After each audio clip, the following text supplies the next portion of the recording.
Hi guys, I'm Dorita van Lochenberg. Welcome to Logged In with Teacher Dorita. Right, so in this video, I'm going to show you how to do the wages journal for Travel Office Procedure N5. The wages journal is all about the employees' wages or salaries. So it would have been great if the salary that was on the payslip was the salary that you had in your bank. But unfortunately, there are always some deductions that has to go off of that gross wage. Most employees contribute towards a pension fund, a medical aid fund, UIF, all sorts of different things that comes off of your gross wage, and at the end you are left with your net wage. So this journal allows the owner, for example, to see at a glance how much did he pay for wages for the specific month, what was the total contribution towards a medical fund, for example. It is a journal that shows all of the details of the wages and the salaries that the owner has paid for that specific month. Right. They do love to ask this question in the exam. So I would suggest that you make sure that you are okay with the wages journal. The reason why is because it's quite a short journal to do, actually. There's in this one you'll see there's only 3 lines because we're only working with 2 employees. So it's a short journal that they can ask in the exam, but it counts for a lot of marks. So it is quite popular. Right. I'm going to show you how to do the wages journal. First, let's take a look at the question. The question says to you, use the following information to complete the wages journal for ABC Travel. Close off the journal at the end of the month. Remember, closing off means we're simply going to add up our different columns. It gives you then the tariff that the employees are being paid. So the normal tariff is 70 Rand per hour. There we go. And the overtime tariff is 105 Rand per hour. So overtime will always be more, worth more money than the normal time.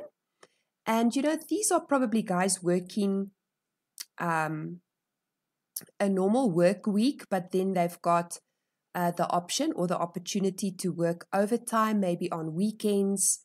They will put in some hours on a Saturday or a Sunday, or they've got the opportunity to work overtime during the week, meaning that they'll work past, let's say, 5 o'clock in the afternoon. It really is different for each company. What's important for you guys is to understand that there will usually always be a normal tariff and an overtime tariff. Right. This company had 2 employees, M. Murray and R. Redding. M. Murray worked 45 hours during the week, which includes 5 hours overtime. So guys, this is also simply just English language.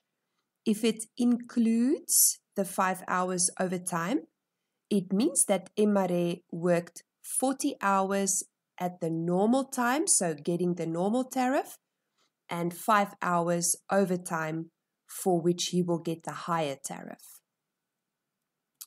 R. Redding worked 49 hours during the week, which includes 9 hours overtime. Same thing, 40 hours at the normal tariff, 9 hours at the overtime tariff.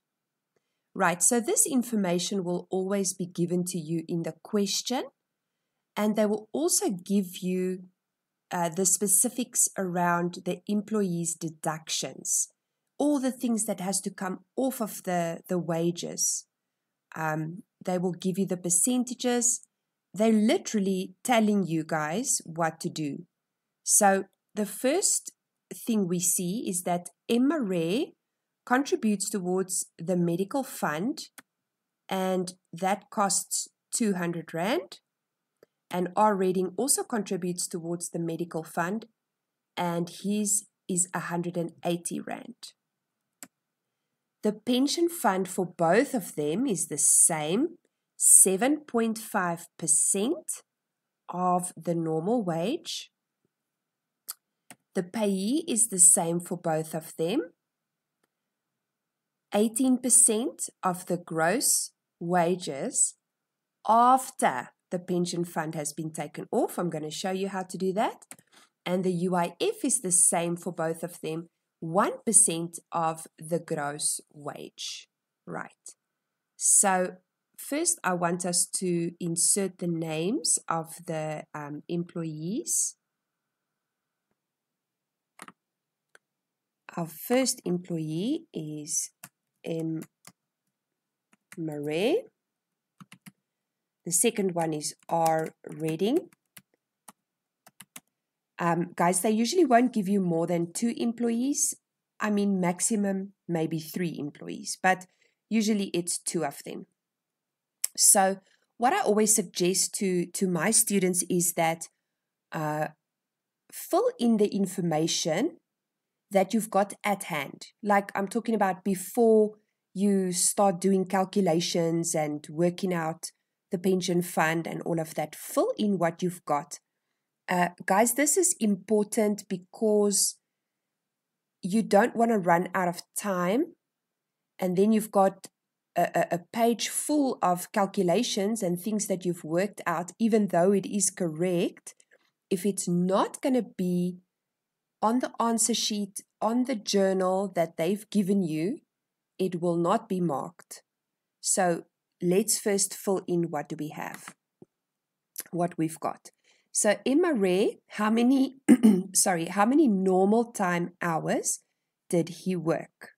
40. So did R. Reading, worked 40 hours.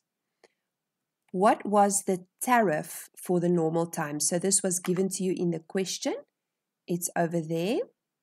It's 70 Rand for the normal time.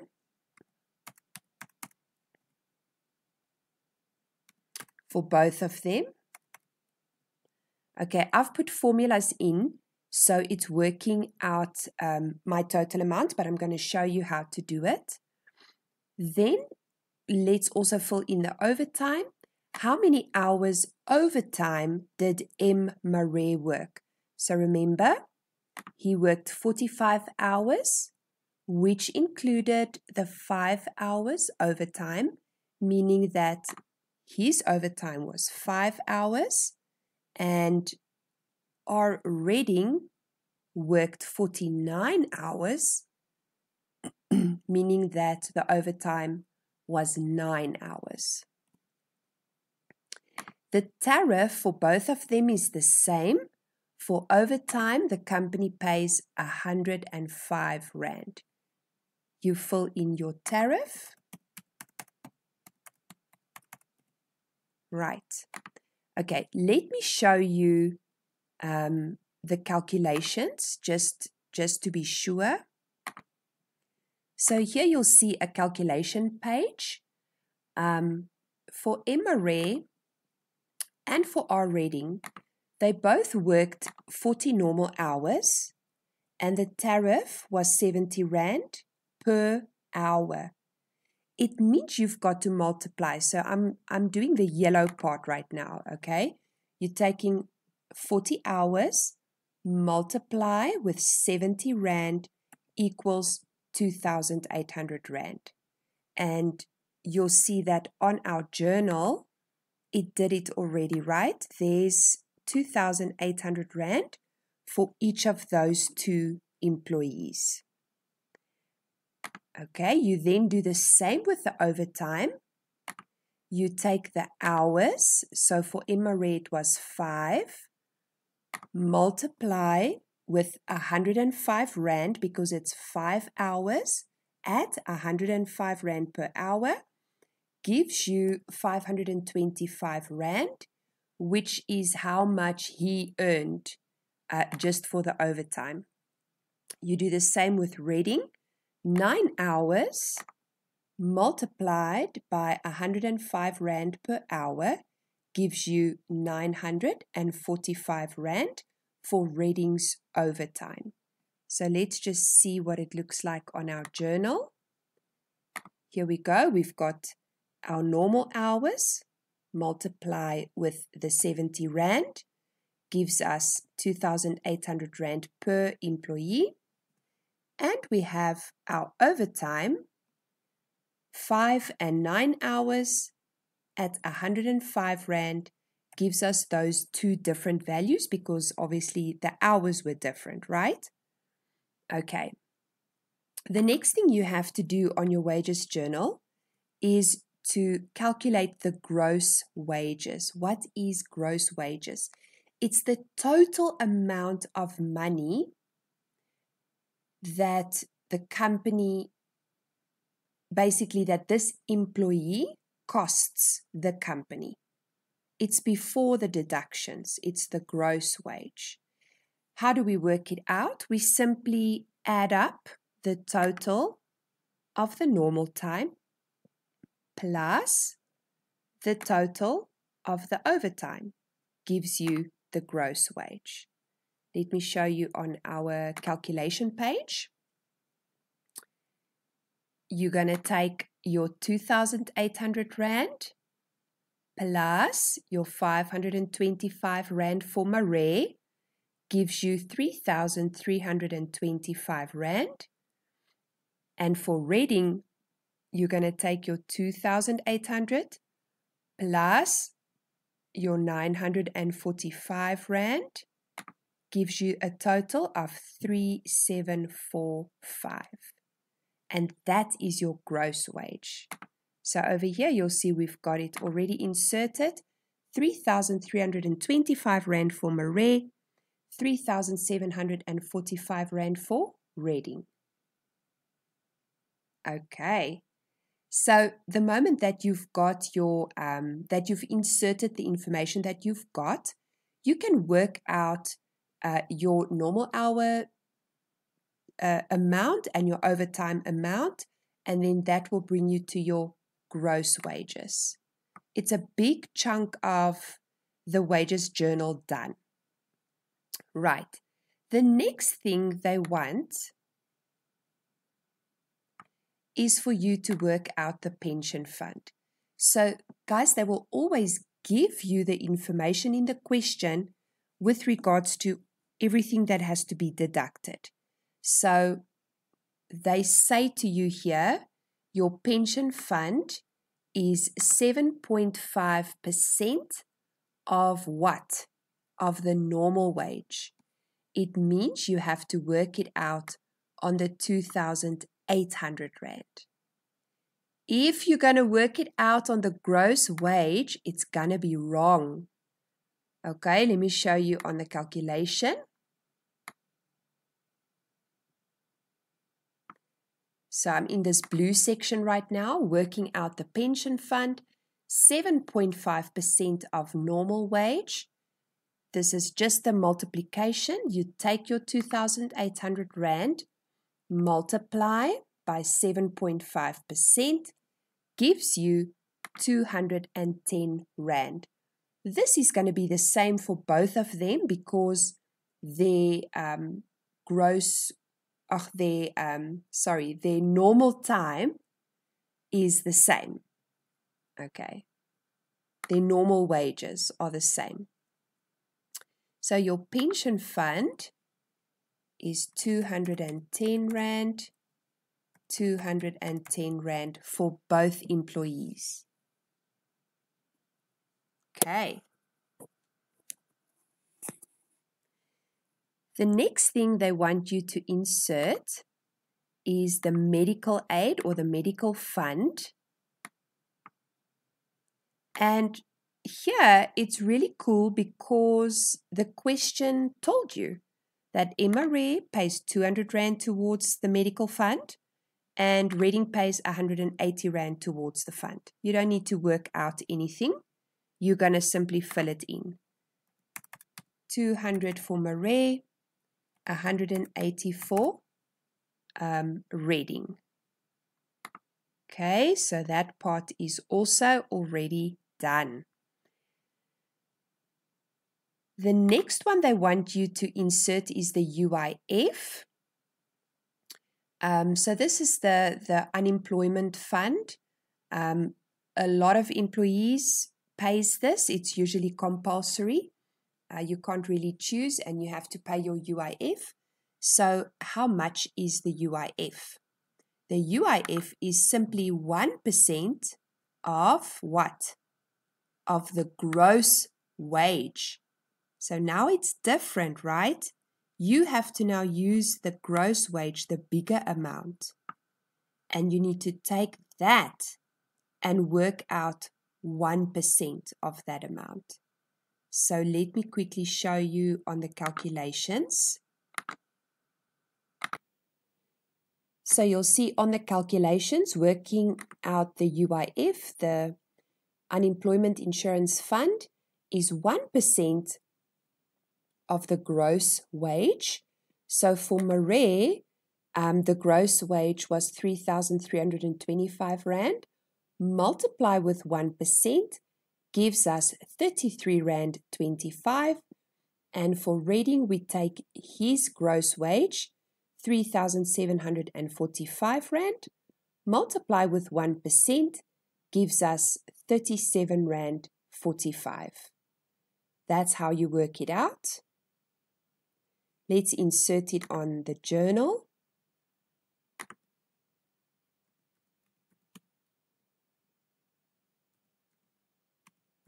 There we go. Then it's the payee. Payee is basically income tax deductions. All employees have to pay this. What it stands for is pay as you earn. So it's just an abbreviation they use for that. And usually this is compulsory, tax. How much do they have to pay? So here, sometimes they do this where they say the payee costs that you have to deduct is 18% of the gross wages after the pension fund has been taken off. So what does it mean? It means you've got to take the gross wage, you've got to minus the pension fund, gross wage, minus the pension fund of 210 Rand. Then you take that amount and work out 18% of it. Let's see what it looks like if we do a calculation.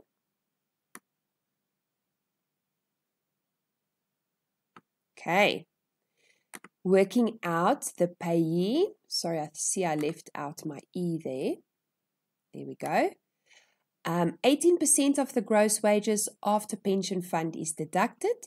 So you take the gross wage for Maree, 3,325 Rand, minus the pension fund, which was 210 Rand, gives you a new total here, 3,115 Rand, and you take that new total, multiply with 18%, gives you the payee tax cost for Maree.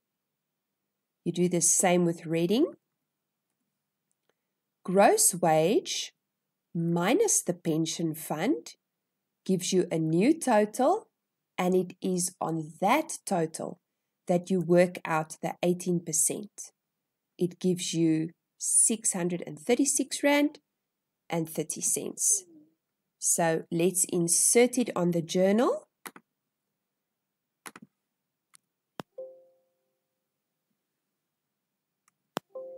Okay, I thought I could copy and paste it. Let me try again. Okay, there we go.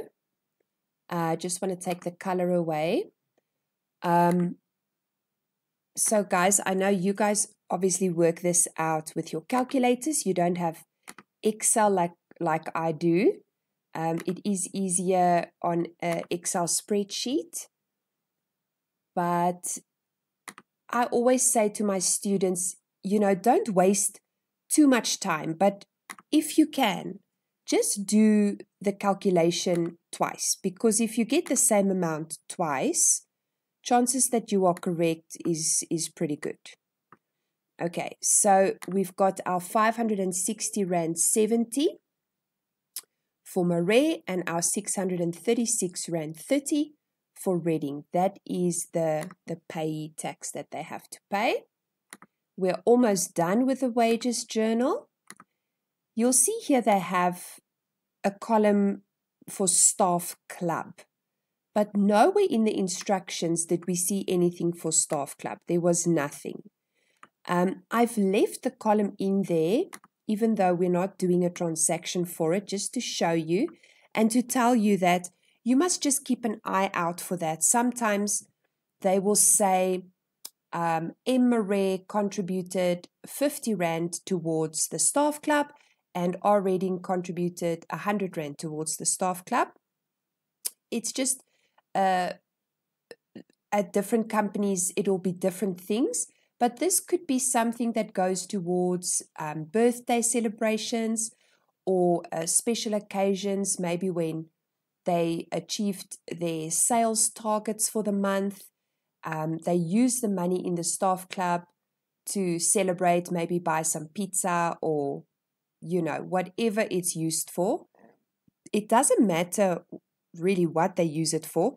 You just need to keep an eye out for if maybe they give you an amount that has to go towards staff club. And then if they do, you insert it in that column. Okay. Right. So you've basically filled in all the information. You've done all the calculations. Everything is done. What they then want to see is the total deductions. Okay. What would that include? So your total deductions would be everything that comes off of the gross wage. It will be your pension fund, your medical aid, your UIF, and your payee tax, and staff club. So it means that you need to add all of the amounts in that line together to get the total deductions for Marais. And here you will have the total deductions for Reading. Let me put it in a different color, just so that it's nice and clear.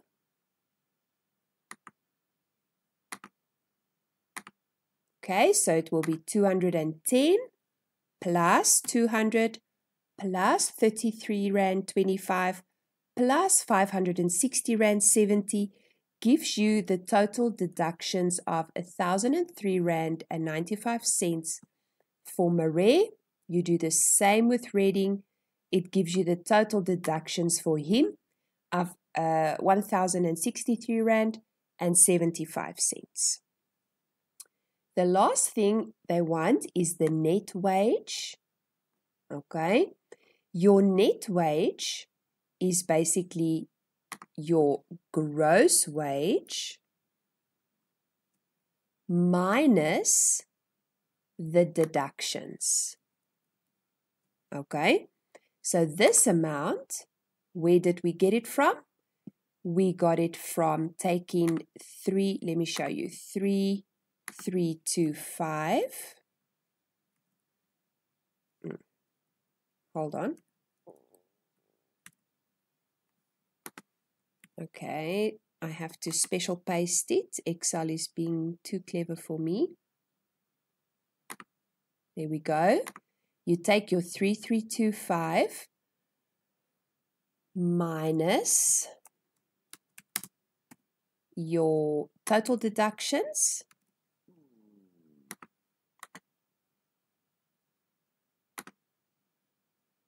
will give you this amount. Let's test it. Let's see if I'm right.